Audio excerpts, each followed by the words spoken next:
Let's mic history को जानो। सबसे महान मराठा हुए हैं छत्रपति शिवाजी महाराज। उधर राजपूतों में एक नाम है महाराणा प्रताप का, जिनके दादा थे राणा सांगा। अब राणा सांगा वो राणा है जिन पर काफी विवाद हाल ही में चल रहा था। एक तरफ है राजपूत जो किसी भी हालत में राणा सांगा के खिलाफ कुछ भी सुनने को तैयार नहीं है। दूसरी तरफ है वो लोग जो कि राणा सांगा को लेकर ये कहते हैं कि उन्होंने भारत में बाबर को बुलाया और फिर वहीं से देश में मुगल शासन आ गया। लेकिन इन्हीं राणा सांगा को लेकर एक और बात बहुत ज़्यादा चलती है, और ये बात यह है कि राणा सांगा के परिवार से ही जुड़े हुए हैं मराठा साम्राज्य के संस्थापक छत्रपति शिवाजी महाराज। अब इस बात में कोई डाउट नहीं है कि दोनों वीर लड़ाके थे और उनके युद्ध कौशल एक जैसे भी हो सकते हैं। लेकिन आपके मन में सवाल आ सकता है कि आखिर दोनों आपस में जुड़े हुए कैसे हो सकते हैं, जबकि शिवाजी महाराज हैं मराठवाड़ा के और राणा सांगा हैं राजस्थान के। राणा सांगा ठहरे राजपूत और शिवाजी महाराज की जाति को लेकर अब तक एक मत राय नहीं बनी है। लेकिन राजपूतों का एक वर्ग ये मानता है कि राणा सांगा और शिवाजी महाराज एक ही खानदान से जुड़े हुए थे। ये दोनों ही सिसोदिया थे। जब छत्रपति शिवाजी महाराज ने अपना राज्याभिषेक कराया था तो उन्होंने खुद को सिसोदिया राजपूत कहा था।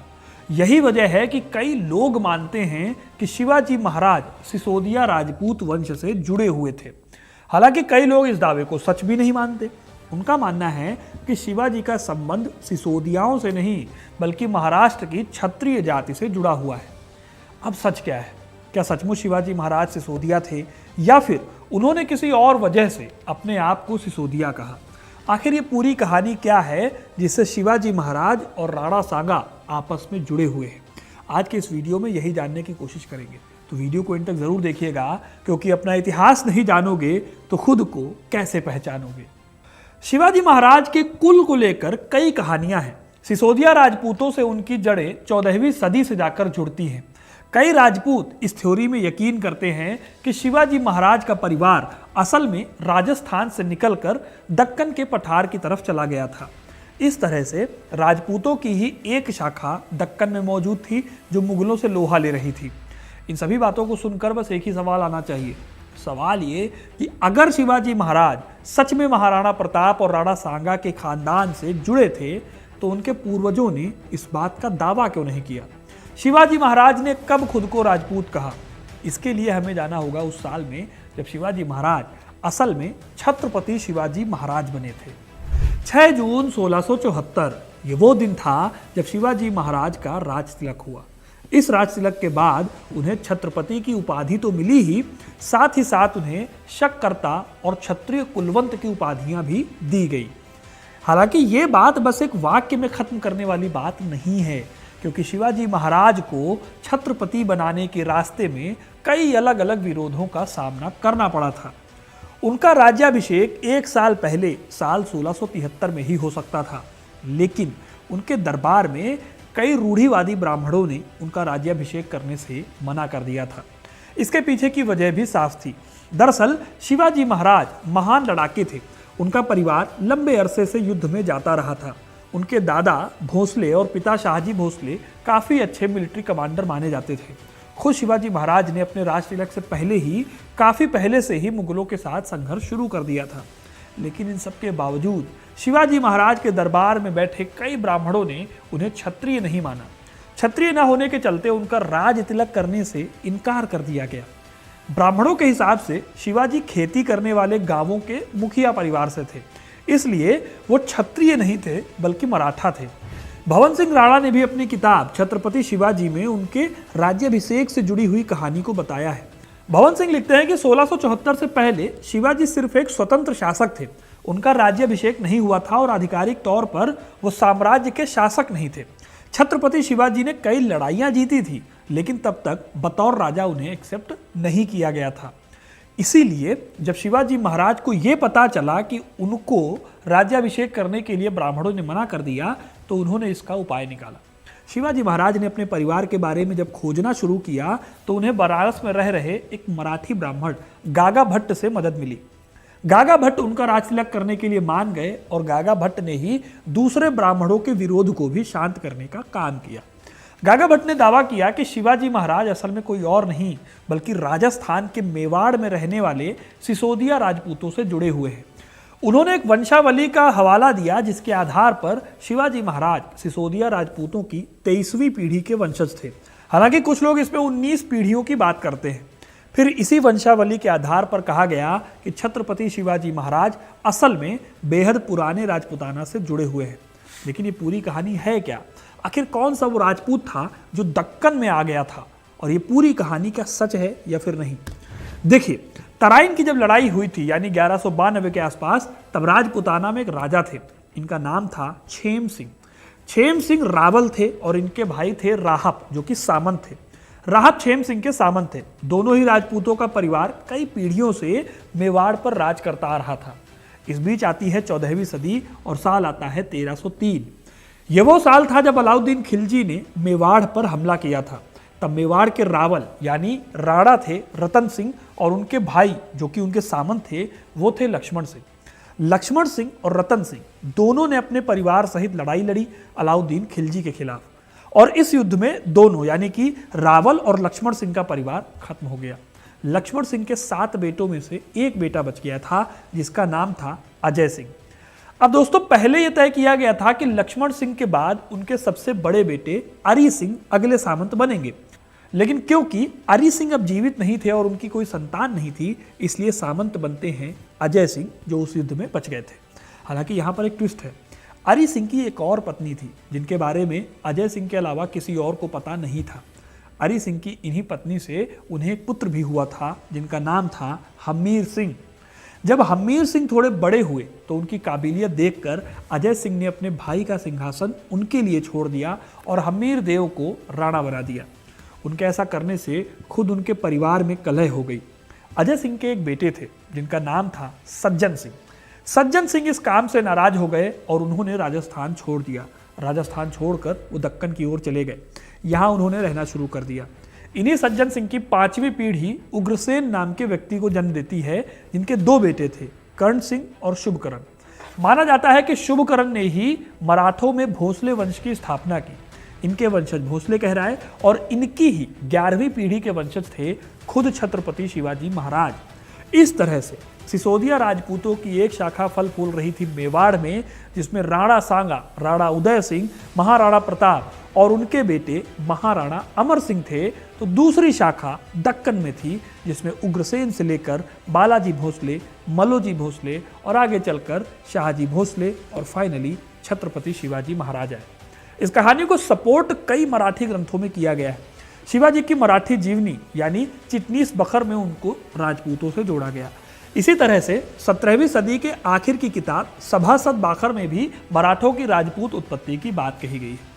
एग्जाम्पल के लिए इसमें घटना का उल्लेख है जब जय सिंह ने शिवाजी को एक संदेश भेजा। इस संदेश में कहा गया, आप एक सिसोदिया राजपूत हैं, आप और मैं एक दूसरे के रिश्तेदार हैं। फिर ऐसे ही एक दूसरे ग्रंथ राधा माधव विलास में चंपू मालोजी को राणा कहा गया है। इन्हें शिवाजी का पूर्वज माना जाता है। इस ग्रंथ में भी चित्तौड़ से सिसोदिया राजपूतों के दक्कन में बसने की कहानी मिलती है। ऐसे एक सबूत दिया जाता है कि शिवाजी के पिता शाहजी भोसले ने बीजापुर के एक सरदार को पत्र लिखा जिसमें उन्होंने खुद को राजपूत कहा। उन्होंने क्या लिखा, मैं कोट करता हूँ, हम राजपूत हैं, हम केवल हमारे लिए सम्मानजनक शर्तों पर ही सेवा करेंगे। अब इस तरह से कई सबूत दिए जाते हैं जो राजपूतों के बीच में खूब पॉपुलर है। इन सबूतों से शिवाजी महाराज को राजपूतों से जोड़कर देखने की कोशिश होती है, लेकिन जितनी कोशिश इस थ्योरी को सही साबित करने की है उतनी ही कोशिश इस थ्योरी को गलत साबित करने के लिए होती है। मराठा इतिहासकारों का एक पक्ष है जो कहता है कि महाराणा सांगा के खानदान से शिवाजी महाराज का कोई संबंध नहीं है। कई लोग ये दावा करते हैं कि अजय सिंह के बाद से लेकर शिवाजी महाराज का टाइम पीरियड 300 सालों का है और इस दौरान कुल 19 पीढ़ियां शिवाजी महाराज से पहले थी। ऐसे में ये बात पॉसिबल नहीं है। ऐसा इसलिए क्योंकि इस गणित को फिर बिठाने के लिए हर पीढ़ी को 19 साल के आसपास की उम्र में ही एक बच्चा पैदा करना होगा। अगर इस क्रम में गड़बड़ी होगी तो आगे जाकर शिवाजी की पीढ़ी में भी गड़बड़ी आ जाएगी। सिंपल भाषा में समझें तो 300 को 19 से डिवाइड करने पर हमें मिलता है 15, यानी कि शिवाजी महाराज की पीढ़ी का हर शख्स कम से कम 15 साल की उम्र में पिता बनेगा तभी जाकर संभव है कि 19वीं पीढ़ी में शिवाजी महाराज छत्रपति पैदा हों, और वो भी साल 1627 में। लेकिन शिवाजी महाराज जब पैदा हुए थे तब उनके पिता की उम्र 30 के पार थी। ऐसे ही शाहजी भोसले जब पैदा हुए थे तब उनके पिता यानी शिवाजी महाराज के दादा की उम्र की भी 30 साल पार थी। इसलिए कई लोग राजपूत थ्योरी से शिवाजी महाराज को जोड़कर नहीं देखते। खुद जादूनाथ सरकार जैसे इतिहासकार मानते हैं कि शिवाजी महाराज का खुद को राजपूत बताना एक तरह से अपनी सत्ता को क्लेम करना था, ताकि उनके क्षत्रिय होने पर किसी को संदेह ही ना हो। ऐसा ही कहना है इतिहासकार जीएस सरदेसाई और जयंत गडकरी का। भोसले परिवार की जड़ें महाराष्ट्र में मराठा समुदाय में थी। वो कृषि और युद्धक गतिविधियों से जुड़े हुए थे। इन विद्वानों का कहना है कि भोसले परिवार का सिसोदिया वंश से कोई डायरेक्ट रिलेशन नहीं मिलता। असल में शिवाजी महाराज भोसले परिवार से जुड़े हुए थे और ये महाराष्ट्र के मराठा समुदाय का हिस्सा था। मराठा समुदाय अपने आप में एक ब्रॉड सोशल ग्रुप है दोस्तों। इसमें किसान भी थे, योद्धा भी थे और साथ ही साथ कई सारे एडमिनिस्ट्रेटर भी थे। अब ये जो भोसले परिवार है इसे कुणबी समुदाय से विकसित हुए मराठा योद्धा वर्ग का हिस्सा माना जाता है। शिवाजी महाराज की राजनीति और शासन शैली भी मराठा संस्कृति और परंपराओं में गहराई से जुड़ी हुई थी। वे मराठी भाषा का उपयोग करते थे और महाराष्ट्र के लोकल देवताओं जैसे कि तुलजा भवानी की पूजा करते थे। अब दोस्तों, तुलजा भवानी महाराष्ट्र बेस्ड एक देवी हैं जिनकी मराठा समुदाय में बहुत रिस्पेक्ट है। इसीलिए माना जाता है कि शिवाजी महाराज असल में राजपूत नहीं बल्कि मराठों की अपनी कम्युनिटी से वो संबंध रखते थे। कई लोग इस क्लेम को साबित करने के लिए ये भी दावा करते हैं कि गागा भट्ट को रिश्वत देकर बुलाया गया था ताकि वो राजपूतों से शिवाजी महाराज को जोड़ दें। हालांकि ये भी पूरी तरह से सच नहीं है। गागा भट्ट असल में जुड़े हुए थे पैथन से, जो कि महाराष्ट्र में है। यही वजह है कि शिवाजी महाराज ने उन्हें बुलवाया था। अब दोस्तों, ये तो दोनों दावे हो गए, लेकिन सवाल है कि सच क्या है। क्या सचमुच शिवाजी सिसोदिया राजपूत थे या फिर शिवाजी महाराज मराठा कम्युनिटी से जुड़े हुए थे? देखिए, मैंने दोनों पक्ष, दोनों थ्योरीज अपने आपके सामने रख दी है। इससे एक बात आपको ये समझ में आ जाएगी कि इतिहास बहुत जटिल विषय है, वो ब्लैक एंड व्हाइट में नहीं होता। शिवाजी महाराज के केस में प्रॉब्लम यह है कि उनके दादाजी से पहले की टाइमलाइन के ऐतिहासिक प्रमाण बहुत कम है। एक प्रॉपर टाइमलाइन राजपूतों द्वारा दी जाती है, लेकिन उसकी ऐतिहासिकता पर भी सवाल उठते हैं, क्योंकि राणा अजय सिंह के परिवार की जो शाखा दक्कन जाती है, उस शाखा के वंशजों की एग्जैक्ट टाइमलाइन नहीं मिलती। माने उनके नाम तो मिलते हैं, लेकिन नाम के अलावा कब, कौन, कहां पर क्या कर रहा था, इस बारे में जानकारी नहीं मिलती। इतिहासकार आरवी ओतुरकार तो लिखते हैं कि मराठों ने हमेशा ही राजपूतों को अपना आदर्श माना, क्योंकि राजपूत एक भव्य जिंदगी जीते थे और उनका काफी सम्मान होता था। इसीलिए उन्होंने हमेशा ही खुद को राजपूत कहा। इसकी एक वजह यह भी हो सकती है कि मराठे भी लड़ाइयाँ लड़ते थे और राजपूतों का स्टेटस उन्हें काफी सम्मान दिला सकता था। यही वजह है कि घोर पड़े बाखर से लेकर चिटनीस बाखर में हर जगह खुद को राजपूतों से जोड़ने की कोशिश मराठों द्वारा की गई है। कुल मिलाकर दोस्तों, बात इतनी सी है कि शिवाजी महाराज को क्षत्रिय से लेकर राजपूत और राजपूत से लेकर कुर्मी और कुर्मी से लेकर दलित तक बताने की कोशिश होती रही है। हर कोई अपने अपने दावे पेश करता है, लेकिन किसी भी दावे में ऐतिहासिकता की या पूरी 100% चीज़ों की कमी है। वजह साफ है, शिवाजी के दादाजी से पहले का ऐतिहासिक प्रमाण बहुत कम है। उनकी महानता के चलते हर कोई चाहता है कि शिवाजी उनकी कम्युनिटी से जोड़ कर देखे जाए। इसीलिए सबसे सटीक बात कहते हैं जीएस सरदेसाई। वो कहते हैं कि शिवाजी महाराज का व्यक्तित्व राजवंशीय दावों से परे है। वो भारतीय इतिहास में स्वराज्य और स्वतंत्रता का प्रतीक है। अब दोस्तों, आप कमेंट करके बताइए कि आपके हिसाब से शिवाजी महाराज कौन है? राजपूत यानी राणा सांगा के परिवार का हिस्सा, या फिर मराठा, या फिर एक ऐसे हीरो जो इन सभी पहचानों से परे हैं? अपनी राय कमेंट में ज़रूर बताइएगा। वीडियो को लाइक और शेयर करना ना भूलें और ऐसी इंटरेस्टिंग कहानियों के लिए, इतिहास से जुड़े रहने के लिए हिस्ट्री कनेक्ट को सब्सक्राइब ज़रूर करें। बहुत बहुत धन्यवाद।